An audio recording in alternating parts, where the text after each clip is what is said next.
Ladies and gentlemen, my name is TotalBiscuit. I'm here to ask and answer one simple question. WTF is Transistor.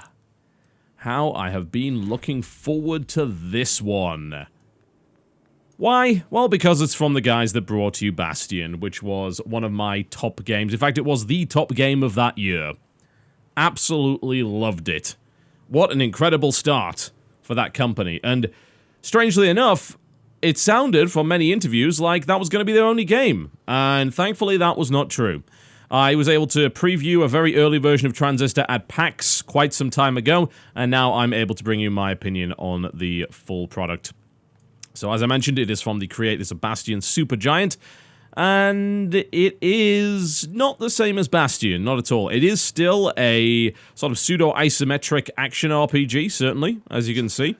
Different character. It still has a lot of narration in it, although not the same kind. And it's set in a thoroughly original and very colourful world indeed. So, before we start, let's look at the options menu. There's not actually much to see here, outside of certain resolution options. This might be a bit disappointing for some people. There are only limited resolution options which do not include a full set of 16 by 10s. There are some. That's a 16 by 10 resolution, for instance. There are a few, definitely, but the number of resolution options here are fairly limited. I hope they improve that. I have the ability to do downscaling and things like 4K, and there's no option for that. It goes with 1080p, it doesn't go any higher than that. I have to wonder if that's something to do with the hand-drawn assets, but yes, there are only limited resolution options available here. Controls, you can, of course, rebind all of them, and you can switch between the mouse and the actual 360 pad. I would, in this case, actually suggest mouse and keyboard. Strangely enough, it's not what I would have recommended with Bastion, that actually had a few problems there. Bastion, it struggled, really, to try and make the system work properly with mouse and keyboard, and it worked arguably better on a controller with 2 analog sticks. But in the case of Transistor, no, you can play it just fine with mouse and keyboard without any problem at all. And this is the reason why. You'll notice that it has a number of abilities that you can use rather than it just being a straight-up sort of... Man, would I call Bastion an action RPG? It is more of just an action-adventure game, really. The RPG elements were fairly minimal in that. This is more of an action RPG. We're talking about acquiring different skills and then socketing different things into those skills to be able to do different things, and these are how you use them. So in the case of Transistor, I'd say that mouse and keyboard is probably the preferred way to actually play it. Look at general, shall we? There we go, we've got separate sliders for the various levels of sound. That's important, especially considering the music in this game is fantastic, the voice acting is fantastic. You're probably going to want to mess around with it to make sure that everything is where it needs to be. I'm going to turn the subtitles on. Obviously, the best thing I could possibly do is probably just shut up for 20 minutes and let you hear the wonderful sounds of the narrator, but I can't do that because I've actually got to talk about the game. I will try and allow you to hear some of it, however, where possible, and of course allow you to sample the music. In a game like this, that's fairly important. Full screen on or off is also available. I do not believe there is a borderless window mode from what I can tell. And then you got your profiles here. So you can see what's going on with that. You can set up different profiles, reset your progress, and you have language options, quite a few of them, in fact. And there you go. Where are the graphics options? Well, there aren't any. Basically, you look at it like this in various resolutions, or you don't look at it at all. Simple as that. I can kind of understand, if you look at the art style, it's strange to look at it, really, because it almost looks like the game is pre-rendered. And obviously, all of this is hand-drawn, and it's from a set perspective. So it's using a fairly old technique, but applied to a modern game. You remember things like Resident Evil 2 that had those pre-rendered backgrounds. This is kind of like that, and as a result, the game looks absolutely gorgeous, as you will obviously see going forward here. But you are not allowed to mess around with the graphics options. This is how it's going to look at various resolutions. It should run well on a lot of things. I mean, it is still really just an isometric game, at least pseudo-isometric. I know it's not technically isometric. But still, it's nice to have those kind of options. Let's go to the break room. Guess if you're gonna spend hours poring over files or running half across town, eventually you're gonna need a break. Go ahead, it's open. Pretend I'm not here. Just hurry back. The sword's a little bit depressed, if you've noticed. But there you go. I was able to go to the loo. Good. I'm glad to see that was integrated into the game. There's little sort of light cutscenes that you'll find every once in a while. Right, what is it about? How similar is it to Bastion? How do the systems work? Okay, well, the first thing I want to show you is some combat. We'll probably run into some fairly shortly. We're on the top level. Yeah, probably incoming right about now. I would think, yep, there we go. Alright, so combat time. Now, the strange thing about combat in this game here, and wow, this has made things very difficult, is that there is a pause mode which allows you to plan your combat out. And this runs in tandem with the regular kind of action RPG system that you're seeing right here that just allows you to attack. Now, these guys are pretty annoying because they bring up snapshots every once in a while of you, which will actually obscure your visibility. In this case, they're using an uncertainty generator to make this whole planning phase very difficult. You can use either or. If you go real time, you don't really have a cooldown between your abilities. You can just keep using them. If you use this, which is called the turn system, then you have a certain amount of action points. So, how do I plan? Well, I've got 4 abilities right now. I've got a couple of guys that are nearby, so I want to hit him with Crash, and then I want to hit him with Crash, and then I want to use Spark here to hopefully do damage to all of them. And you'll see this is filling up the bar here. I'll go for a Cole combo here as well to try and finish him off. And yeah, that's about it. And then we press the spacebar to execute it. And it will do so hyper fast. So, as you can see, it all executed it. Although, some of the abilities didn't quite hit, as you probably noticed. You've got to be a little bit careful with it. You can't just click on stuff and expect abilities to work automatically. They don't. There are reasons why abilities will miss. If I knock someone back and then try and use a melee ability, it's not going to work, obviously. But there you go. We're going to put Crash down on these guys. And I think we're going to... yeah, this should probably do the job. And then we're going to execute this. This should hopefully allow us to finish these guys off, and then I should be able to evade out of the way without too much of a problem. And you'll see at the top I'm waiting for turn to recharge before I can actually do anything else. I'll allow myself to get hit by that, which is fairly foolish. Yeah, don't want to be standing around there. That's silly. And you'll also notice my health bar's going down there as I'm getting beaten into a fine paste. There's probably something we can do about that. I don't think my culls are actually going to hit here. I guess we're about to find out, aren't we? Oh, yep, those knockups are not working at all. So you got a choice between the two combat systems, and they both have their own advantages and disadvantages. There are times when you'll probably just want to... hello, this is going to be interesting. I actually activated my super user ability here, which is going to do 500 damage with a kill command. So that should actually blow one of them up. Unfortunately, the other one had a shield, which is a little bit unfortunate, but we will deal with him in our own time. There we go. I'm going to crash him, and then we'll smack him up in the air and knock him around. That's what we like to see. You can use either or. It's really your own personal preference. I find that in boss fights, it's probably for the best that you use the planning system. But I really like the way that they've managed to... oh, this is going to hit like a truck. That they've managed to make both systems viable in their own way. Because when I played it at PAX, it seemed like this planning system was going to be the only way to go. Like, it had, frankly, a firm advantage over just using real time. That is no longer the case. The way that they've done the cooldowns ensures that using one or the other has its own advantage and disadvantage, which is absolutely awesome. The planning system going on is nothing short of superb. You might not be noticing too many complex actions here, but that's really due to my loadout. Let me show you complexity. So, this is the access point. In the access point, you can take your functions, these are the ones that I've unlocked so far, and you can slot them in. So you've got 4 active function buttons, which go from 1 to 4. But each of these functions can have 2 passives attached to them as well, which fundamentally change how those functions work. And every function in the game can be used as either a passive or an active ability. You can also use it as a passive slot effect, like in the side here. You might be wondering, you know, what on earth was going on with this? Why did I gain that super user effect? That's because I slotted the help function into a passive slot. 25% chance of becoming a super user whenever I use turn, which gives me that kill command, which is that massive 500 damage AoE. I also have this one slotted in, gain a deflecting shield that negates damage to the user. And then, if we go even more complex, if we have a look at, say, Crash, for instance. You can actually inspect it and you can find out information about it. But if you look at Crash, this is what would happen if I combined it with all these other stuff. If I put Crash with a Breach upgrade, I get Crash firing further and with more velocity. If I put it on with a Ping, it means that I can use it faster in real time and more efficiently, so I can use it more times before my turn timer goes off. 50% chance of spawning cells, or prevent cells from spawning whenever you kill something if you combine it with that. Crash will fire instantly, become usable during turn recovery if I combine it with Jaunt, and so on and so forth. So every single ability in this game can be combined with 2 other abilities to create something really unique.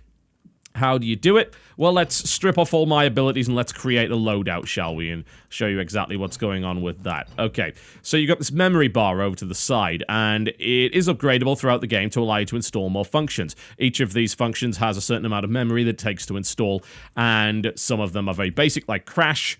Very, very basic. It only costs 1, so we can install Crash. There we go. No problem. So, there we go. Crash is installed on slot 1. And that's going to take 1 out of 20 memory. Then I can add something to Crash. So what would I want to do? Well, Breach sounds pretty good. As we see, the upgrade slot effect is to accelerate most functions and increase their range and velocity. In this case, it's going to increase the range of Crash by 200%, which is very good, considering that's a close range ability, and it's going to make it move faster. So we're going to install that. What else do we want to install in Crash? What can we do? Well, we could install Cull, which would actually give me more max damage and an upward impact juggle effect, but that doesn't seem too good. What about Mask? That's an interesting idea. Increase the backstab damage of Crash. That I could see being very useful. I often backstab with this, so every single time you customize your functions, you're creating a particular playstyle, and you're unlocking other functions throughout the game. This system is awesome. Absolutely fantastic. And it brings a real level of complexity and a level of customization that Bastion didn't even come close to. Bastion was a really great action adventure. Yeah? It was all about dodge rolling and shooting your various weapons and hitting things with a hammer. It was cool, don't get me wrong. But this has so much mechanical flexibility and customization, and there's so many combinations of things that you can put together. Let's take Bounce. All right, let's install Bounce. But what can I do with Bounce? Well, what if I actually put this one on here? This is the Switch ability. What if I installed Switch? If I install Switch, every bounce projectile is also going to put a 5-second charm effect on my bounce. What if I then combine it with, say, Load? That would increase the area of effect of it. Or I could put it on Ping, which would mean I could use it more. Or what about if I put Bounce along with Spark, which means that not only is this ricocheting, but it's also then creating other little elements too. I could actually do that if I had enough slots unlocked for this. Obviously, I haven't got them yet because I haven't leveled up enough, but you see what I mean, yeah? It's kind of cool, isn't it? You can do so very much, and these passive slot effects are very powerful as well. You know, spawn a friendly bad cell, which is a little mob every time you retrieve a cell. You might have noticed in the combat earlier, when you fight something, you have to collect the cells on the ground once you've killed them, otherwise they respawn. But wait, there's more! Yes, indeed, there is. Because there's the so-called limiter system as well. Now, this is perhaps a more elegant way of the idol or shrine, or I can't remember what they're called, system in Bastion, where you are able to activate various shrines in the Bastion hub area, which would increase the difficulty of the game, but that also give you bonuses along the way. The limiter system is very much like that, and it increases a level bonus here for your user level, and there are 10 of them in total. And this can make the game very difficult. It's a dynamic difficulty setting, and you can turn them on and off as you will to make your experience more difficult, but you'll also gain bonuses. You don't get a lot of bonuses. 2% extra on your user level is not really that much, but there are some pretty crazy limiters going on here. That the process will strike with twice as much power. Spawn shielded cells when terminated, so you have to shatter the shields in order to get rid of the cells. That's very difficult. The process will respawn from cells in much less time. The process will sometimes spawn twin cells, and there are 6 more limiters to unlock here to activate. And I mean, it's a really cool idea. They even give you lore for each one of these. And the lore in particular is not so much given to you just like kind of forced down your throat by the narrator this time around. Bastion was really into narrating everything that you were doing. And all of the lore that you discovered from that game, at least 90% of it, was probably coming from the narrator in the background telling you what Kid was doing. Well, there is a narrator. In fact, it is the mysterious man who is trapped inside the transistor sword. But in this case, they have decided to put a lot more lore into different places. Each of these functions is actually a person that's kind of trapped inside the transistor. So what if I inspected the jaunt function? This is Preston Moyle. And the more you use him, and the more you use him in different ways, like if you use him as a passive or whatever, the more lore it will actually unlock about this guy. So, let's see, there's probably... I can have a look at this. Sybil Reese there. And it'll tell you all sorts of information about that. It's a really, really cool system for those of you who really want to dive into the lore, but it doesn't, this time around, sort of beat you around the head with it. And you can explore the lore at your leisure if you so desire. I respect that. I think that's a good way of doing things. Okay, let's set this loadout up and do a little bit more combat. Because frankly, outside of some exploration, the game is all about the combat. Alright, I'm going to install Jaunt. I can't really envision a loadout where I don't use Jaunt. Jaunt is not only is it a teleport, but in real time, you can dodge with Jaunt. Dodge with Jaunt even if your turn timer is up. You can't use any other abilities while your turn timer is recharging, but you can use Jaunt to avoid attacks. It's so important. Now, what can we add to Jaunt here? What would this do if I installed it into Jaunt? That would give me a better cooldown, but decrease the distance. I think this is a good idea, yeah. Absolutely. I'd love to be able to use that more often. I don't tend to use it too much in the planning stage to do teleports, so I think we can afford to install that there. Alright, what else do we want?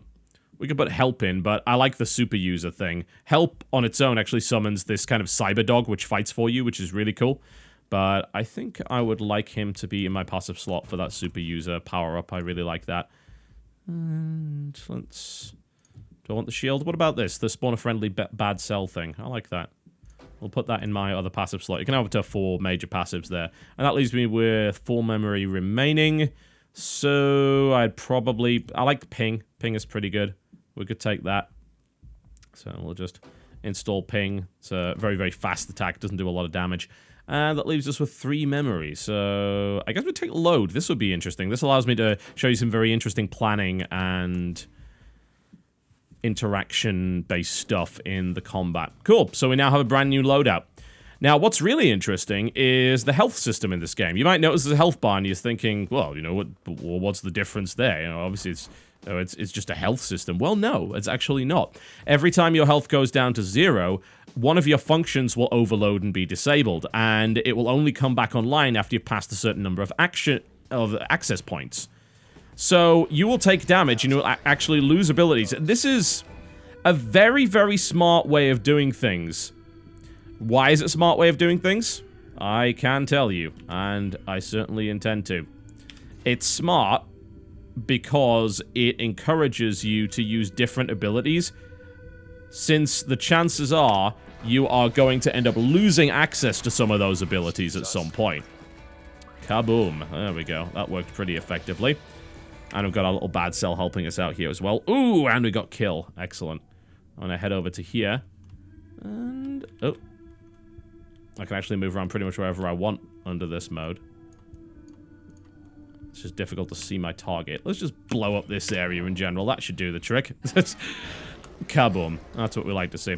It encourages you to use different abilities and not stick with the same loadout the entire game. Unless, of course, you're playing it on a very easy difficulty, where you don't really have to worry too much about that. I'm going to use the real-time mode here.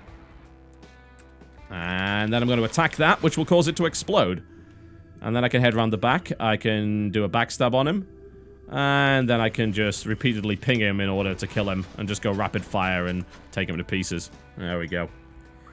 It's kind of ingenious, really. And it really demonstrates to me that this is not a company whose sole gimmick is narrative. They actually have the ability to create incredible mechanical interactions in their games. And I absolutely love the systems that this game has introduced to its combat. It is elegant, it's intelligent, it's got huge amounts of depth, and it can lead to people playing the game in very different ways. I respect that a great deal. Alright, let's head our way through here. Should be another one just like this other side of the tower. Alright, so I'm just trying to make my way through to the second part here. I don't really want to spoil the story for you, obviously, because the narrative is fairly important. But while I'm praising the game's mechanics to high heaven and saying that the combat system is awesome, and it better be, because the combat really is all the game's got going for it in terms of what you're supposed to be doing. You explore and you fight. Really as simple as that. But what about that narrative? People are expecting a huge narrative experience from Transistor because that's what they got from Bastion. The question is, does it deliver? Okay, maybe I missed this. I should have gone around the other way. Well, the way that they do the narrative in this game is a little bit different. In Bastion, it gave you this very gentle but awesome leading by the nose kind of thing. It would narrate what you were doing. In this game, it's more like you have a companion along with you. The protagonist is actually mute and begins mute at the start of the game. And the guy that's strapped in the sword does all the talking for you, but he's got his own problems. He's trapped in a sword. That's not ideal, is it? No, not in any way. Let's get back to the concourse. Let's go back to... Is this actually where I want to be? Alright, let's check across the hall. I guess it is, because he's telling me. He's still leading you gently by the nose, but he's more of a character in and of himself. And I like that. I like the fact that he seems to... You know, this is going to sound really weird, but I like the fact that he seems to be in pain. You know, he's dealing with the fact that he is... No, he doesn't have a body anymore. Maintenance. And that is tricky to deal with, to say the least. I have to imagine. I have to imagine. I don't want to play this because that's going to be spoilers. There we go. And I head over in this direction. So it's a bit of a different style. It's... If you remember Bastion, if I, like, destroyed a bunch of barrels in Bastion, it'd be like, kid just raged for a while. And it was just kind of like, hey, yeah, this is what you're doing. Here it's more, this is what we're doing. That's the key difference between the two styles of narration. This guy's a real character, and he's along for the ride. So his opinion is actually important. He doesn't merely serve as a narrative device, although he's still there for that. He is a real character that actually has its own character development. Alright, let's take this guy to pieces before he spawns too many nasty little beasties. I'll crash him there. We're gonna we'll put down a couple of explosive loads as well. And then we can detonate them to hopefully destroy the operator. And a couple of those explosive packets. Ow. Got a doggy eating me. We don't like that. And I should now be able to... I'm hoping this will do what... Yep, will it detonate the packet? I certainly hope so. Oh, yeah, there we go. Well, that did the job quite nicely. And then we can jaunt away from him. Is it better than Bastion? Like, a lot of people are going to be asking me that too, you know, does it work as well as Bastion? It's different to Bastion. The way they do their narrative is simply different. I don't think it's better or worse, although I did find it less immediately likable. I'll be entirely honest about that. Because he's a very forlorn kind of character. He doesn't have the instant cool that the stranger did in Bastion. And while he is very focused on the protagonist, he is also kind of focused on himself. So it just feels different. It really does. I don't think it's necessarily better or worse, but it does maybe take a little bit more to get into his particular style. Even though it's the same voice actor, it's still a different kind of script, and he is there for a different reason. Does it make the narrative weaker than Bastion? No, I don't think so.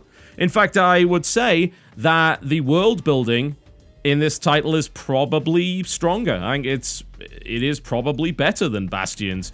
It shows a little bit more development. Let's be honest, Bastion did focus a lot on this idea of, yeah, we're going to talk our way through it, and we're going to show you the world as it comes, and we're going to narrate things, and that's how we're going to do our exposition. Here, exposition is done that way, but also in more subtle manners as well. So they show a greater range, I feel, in their world building than they did in Bastion. I approve of that greatly. So I'm waxing lyrical about this so far, aren't I? I'm saying, oh, wow, you know, this is really, really good. Do I actually have any complaints? I think that the game doesn't do a particularly good job of getting you into it immediately. And I think that could be a turn-off for some people, particularly if you haven't, say, played Bastion and you're not really into the things that Supergiant does. I was obviously committed to really getting into this game in a big way, but the game doesn't explain its systems all that well initially. The tutorial that happens... They don't want to do an obvious tutorial with the game, so they want to make sure that... Oh, that's got a turn disruptor on it. This could be interesting. We're going to put a couple of bombs down there. And then we'll try and blow them up with that. I should maybe do the trick. It seemed like they were very focused on trying to maintain the narrative and not throw too much gamey stuff at you, but in reality, this game's mechanics are much more complex than Bastion. It has a lot of gamey stuff, whether you want to admit it or not. So I think that they could have done a much better job of explaining that right out of the gate, and it may certainly confuse a lot of people. The turn-based system, or the pseudo-turn-based system that they've got going on, is odd. You know, it's very unusual. We don't see a lot of games like that. And it could have used much better explanation than what it gets. And in particular, I would say that the function system is not all that well explained at all from the very start. And figuring out exactly what a function does, how to install a passive, the UI is a little bit fiddly. It could be done better. If I go back to the access point, I can show exactly what I mean. I think there's one around here somewhere, isn't there? I'll just head back to that access point, and then I can show you exactly what I'm talking about. Oh, we're still in the combat area? Oh, well, I guess we can't leave yet. But the point is that you have to install a function, and then you have to go back to the main kind of function menu thing. Then you have to select the upgrade, and then select where it wants to go, and it would just be nice if all of that could be done from a single menu. I install my function, and then it's like, do you want to add any upgrades? And then I add the upgrades. That seems like the way to go, and they decided just not to do that, which is a little bit strange and kind of fiddly. It's definitely a more complex system, no doubt. It maybe doesn't do the best job of explaining itself, but once you get the hang of it, it works pretty well. Let me go back here and just show you exactly what I mean. If we remove, let's remove ping, so that removes installed. All right, I want to install, I can't install call, but we're going to reinstall ping just to demonstrate it. So you click select function, you then click where you want to put it, you then click install, yeah? And then if I want to add an upgrade, you'd think, oh, well, I'll just click the little passive box right here. You actually can't do that. You've got to go back, you've got to select another function, you've then got to click select function, and then click it there. So, you know, just a little bit of a UI issue there as well. And also things like limiters are kind of buried deep within this access mode menu where, yeah, it's not a huge deal, but I think their dedication to putting everything in the access point means that things like accessing lore and fiddling around with your limiters are all sort of done in one place, which is maybe less optimal than it should be from a UI perspective. You might be wondering, does this world have a hub of any sort? It kind of does.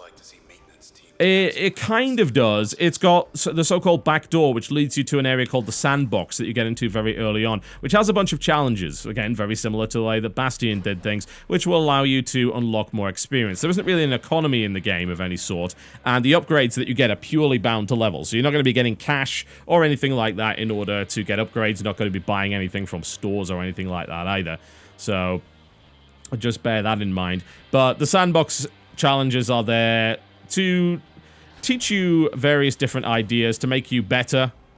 At least one would hope so at any rate. I guess that is not the way.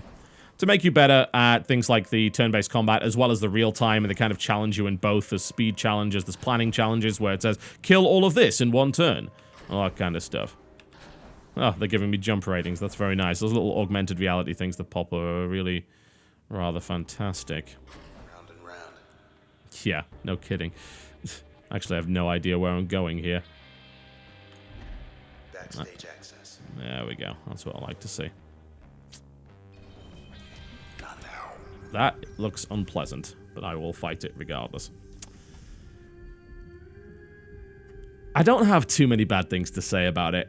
If anything, I do know that the game's a bit short, as in shorter than Bastion.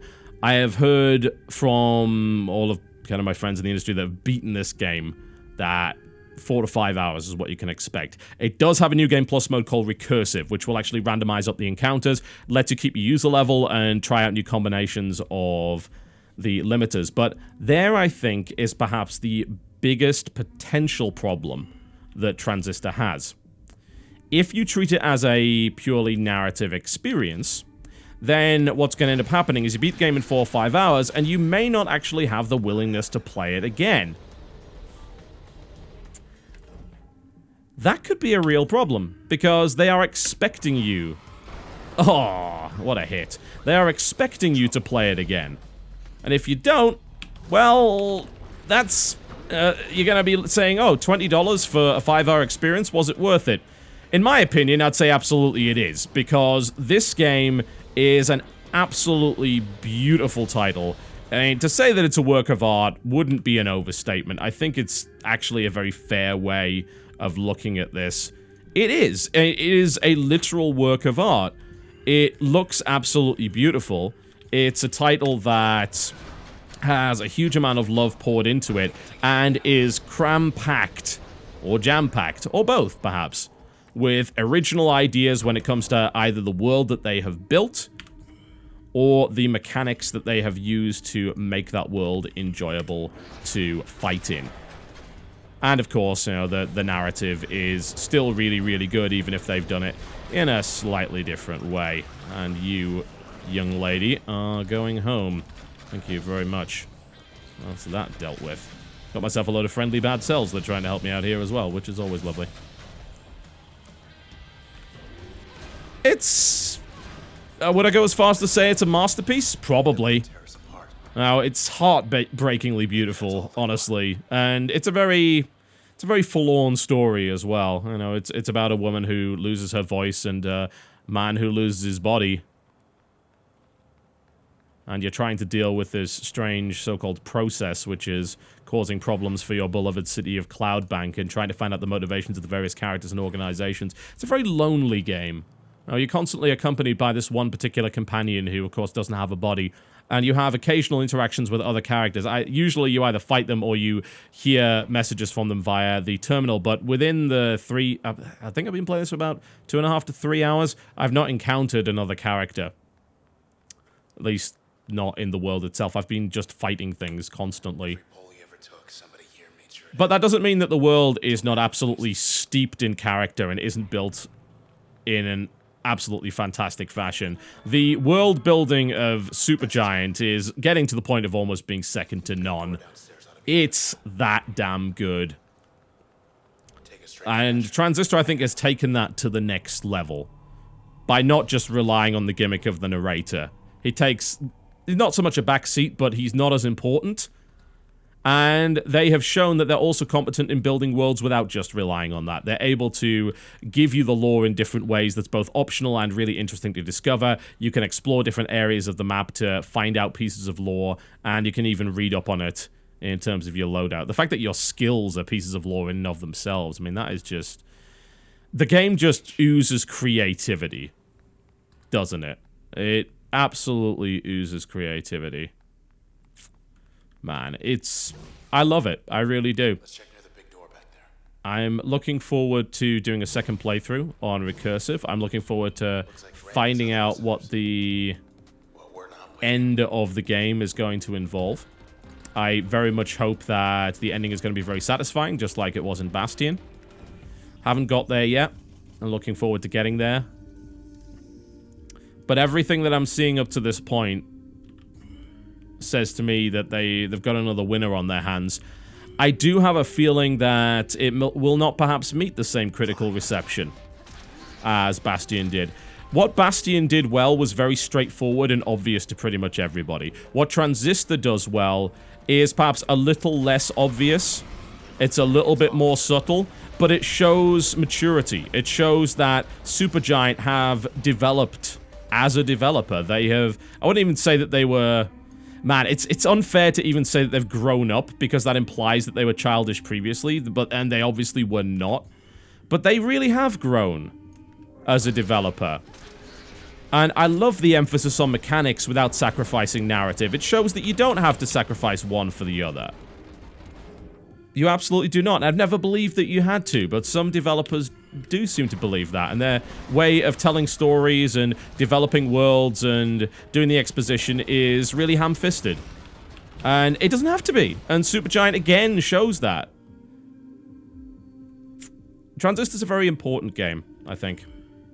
I ideally hope that Supergiant get all the success that they deserve from this title. It's absolutely beautiful in every way, and, well, we don't even have to talk about the music. I can just let you hear it.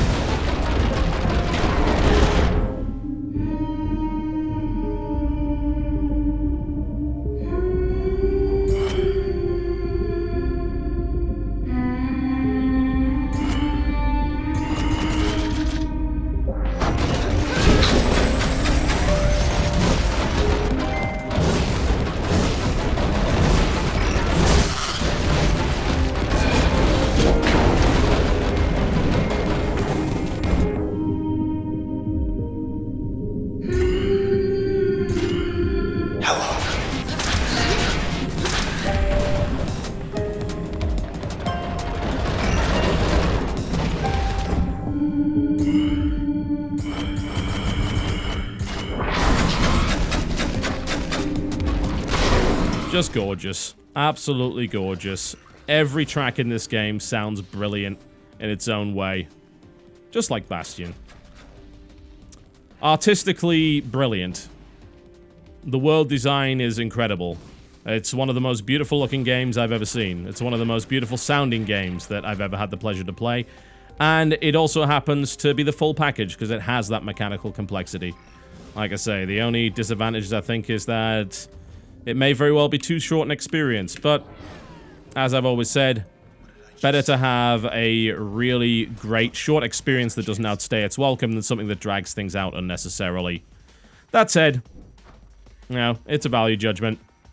That's kind of up to you to decide whether or not you feel the kind of 4 to 5 hours of your time with the replayability of the recursive mode is actually worthy of your money. Ideally, dearly hope that you decide that it is. It's great. What more can I say? It's absolutely phenomenal. Before I go, let's have a little chill out at the beach. This is the hub area I was talking about earlier. It's a good place to take a break from the action.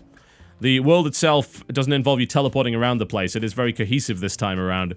But this is your little hub area that you can come back to.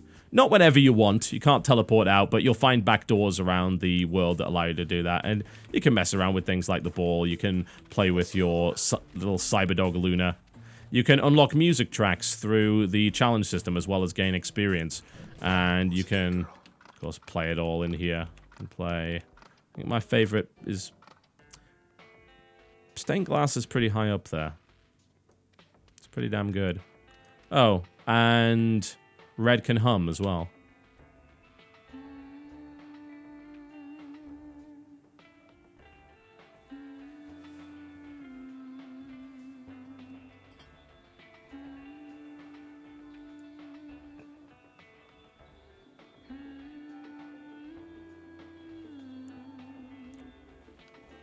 They didn't have to do that. Almost every music track in the game allows you to hum along with it by hitting the tab key. Just talk about dedication to your craft. That didn't have to be there. That had to be a lot of time invested, a lot of money invested to actually make that work. They put it in there anyway because they wanted to, as they felt that it enhanced the game in some way. And they're right. It does.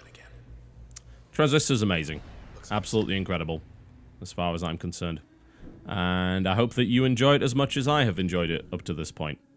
I wish the best of success to the guys over at Supergiant. Here's hoping that things go really well for them with Transistor. If it doesn't, I will lose all faith in mankind. Told you, there's a reason I don't trust gamers. They just mess things up so often. Let's hope that's not the case. Are we going to get them all with this? Guess we'll find out. No. Almost. Never mind. Almost had him. I would like to try again. Thank you very much. Ladies and gentlemen, my name has been TotalBiscuit. I've been taking a look at Transistor. This is available for $20, or your regional equivalent, available on PC, as well as PlayStation 4. Do enjoy it. I'm enjoying it. It's one of the best games I've played this year so far. So happy that it ended up turning out right. That's 2 for 2 here for Supergiant. My name's been TotalBiscuit. Thank you very much for watching. If you don't mind, I'm going to go finish the game now. I'll see you next time.